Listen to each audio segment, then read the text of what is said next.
కోవేటి వాళ్ళకి tomato rice chicken ఎలా ఉంది? సూపర్గా ఉంది కదా.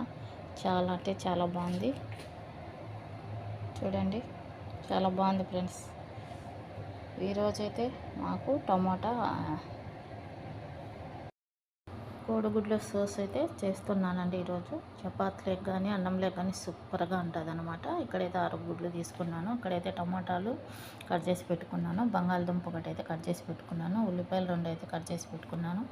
అలాగనే కొత్తిమీర, పుదీనా, కరివేపాకు, పచ్చిమిర్చి అయితే కట్ చేసి పెట్టుకున్నాను.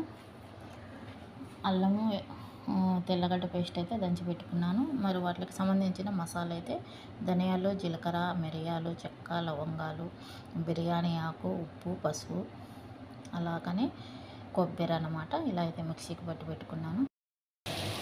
నేనైతే తర్వాతకైతే కరివేపాకు, ఉల్లిపాయలు, పచ్చిమిర్చి, జీలకర్ర అయితే వేసానండి.